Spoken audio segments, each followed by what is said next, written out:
আজ নিয়ে এসেছি দুধ চিতই। তো বন্ধুরা, আমি কিভাবে দুধ চিতইটা বানাচ্ছি দেখতে থাকো। নমস্কার বন্ধুরা, মালতী কিচেনে তোমাদের সবাইকে স্বাগত। এই দেখো, এখানে আমি ঘরের চাল মানে ভাত খাই যে চাল, সেই ভাতের চাল আমি এখানে ভিজিয়ে রেখেছিলাম সকালবেলা। তারপরে উষ্ণ গরম জল দিয়ে আরেকটু ভিজিয়ে রেখেছিলাম।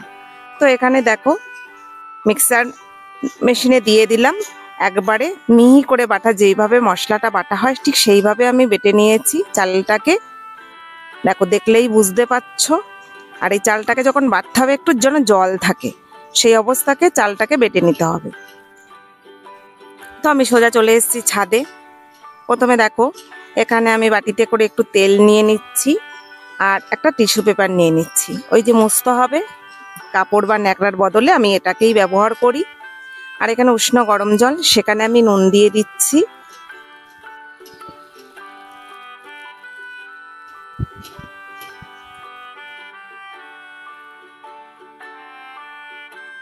এবারেই দেখো, আমার চাল বাটাটা দেখলেই বুঝতে পারছো। এখানে আতপ চাল সিদ্ধ চাল দুটোই আছে, প্রায় কিলোখানিকের মতন চাল, সমান সমানই আছে আমার চালটা। তো কিছুটা এখানে জলের মধ্যে দিয়ে দিচ্ছে। এবার সমান করে এক করে নেব, মেখে একসঙ্গে।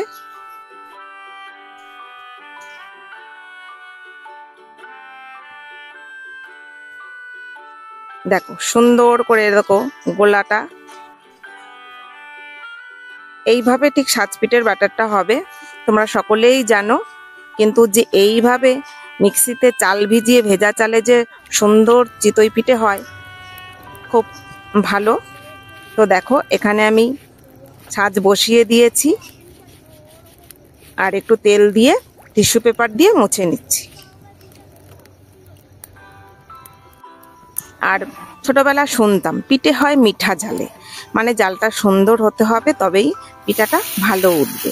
তো দেখো, ছাঁচের মধ্যে দিয়ে দিচ্ছি চালের গোলাটা।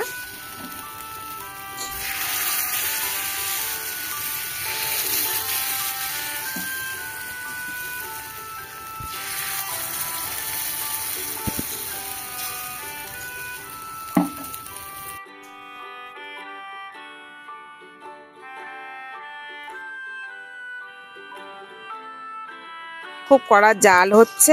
আর দেখো, পিঠাগুলো ফুলে কেমন টোপা টোপা হয়েছে, একদম সুন্দর হয়েছে। দেখো, লেগেও যাচ্ছে না, খুব সুন্দর হয়েছে এখানে। আর কথা হচ্ছে, যেটা ভাবি সেটা হয় না। ভেবেছিলাম যে আমার মিনি গ্যাসটা ওপরে নিয়ে আসবো, সেখানে দুধটা জাল হবে, অমনি করব আর দেব। কিন্তু সে দুধ তো রয়েছে এখনো বাজারে, কি বলবো তোমাদের। এখন বাজে 9টা। তো আমি পিঠা বানাচ্ছি, এখন কখন দুধ আসবে তখন দুধ জাল দেবো, তারপরে আমার পিঠাটাকে দিতে হবে। তা মোটামুটি করে নিচ্ছি। কিছু শুকনোও খাবে, আমার শ্বশুরমশাইকে দিতে হবে, এটা রাতের খাবার। তো দেখো কি সুন্দর পিঠাগুলো হয়েছে। আমি আবার দিয়ে দিচ্ছি এক খোলা।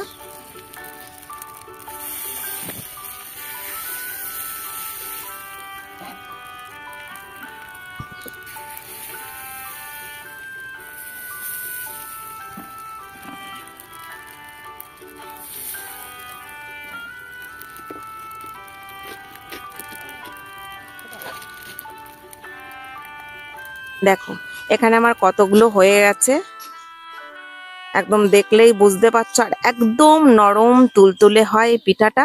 বিশেষ করে এই যে উষ্ণ গরম জল দিয়ে চালটাকে ভেজাতে হবে, তাই তোমরা শুকনোই করো আর এই জলে গুলা আমার মতনই করো। তো দেখো, এখন বাজে ঘড়ি কি বলবো তোমাদের, দেখাতে পারছি না, 11টা বাজে। আমার বর মশাই দুধ নিয়ে এসছে, একটু বকা দিয়েছি যে এত রাত করে কেন, আমি কখন গোছাবো কখন কি করব। এখানে দুধ জাল দেওয়া হচ্ছে। আর চিতইগুলো আমি এখন ছাদ থেকে সোজা নিয়ে নিচেই চলে এসেছি। এবার চিতইয়ের জন্য খুব দুধ ঘন করার দরকার নেই, যেমন দুধ একটু ফুটে উঠলে চিতইগুলো দিয়ে দিলেই হয়ে যাবে। তো কিছুটা পোড়া পোড়া কড়া কড়া ওটা আমি দিচ্ছি না, কারণ আমার ছেলে ভালোবাসে, ওটা ওর জন্য রেখে দিচ্ছি। যেটা সাদা সাদা আমি ওইগুলোই আমি দেবো।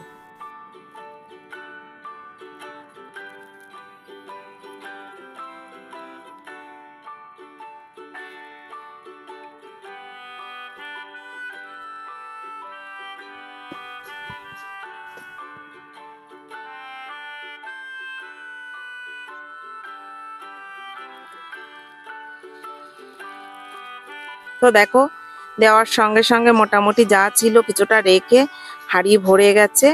এবার আমি এখানে খেজুরের গুড় দেবো। এটা দানা গুড় এনেছিলাম, এই পিঠা করার জন্যই এনেছিলাম। বেশ 15 দিন হয়ে গেছে, শীত তো বাই বাই করছে। তো এখন আমি এই গুড়টাকে দিয়ে দিচ্ছি। এটা ওপরের একদম বেরোচ্ছে, কিন্তু এটা আমাকে চামচে কেটে কেটে দিতে হবে। দেখো দিয়েছি, দেওয়ার পরে দেখো একদম নিচে চলে গেছে গুড়টা। আমাকে আলতো আলতো করে নাড়তে হবে, আর দেখো নাড়লে গুড়টা বেরোবে। দেখো আমার হাতার সঙ্গে লেগে যাচ্ছে, তোমরা বুঝতেই পারছো।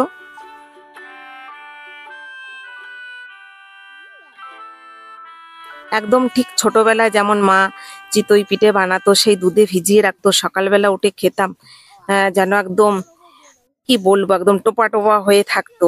কিন্তু এখন কিছুদিন হচ্ছিল, ওরকম হচ্ছিল না।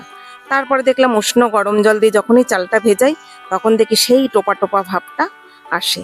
তো তোমরাও পারলে, দেখো শীত তো বাই বাই করছে, গুড় শেষের মুখে, পারলে এরকম ভাবে আমার মতন করতে পারো, তো ভালো লাগবে।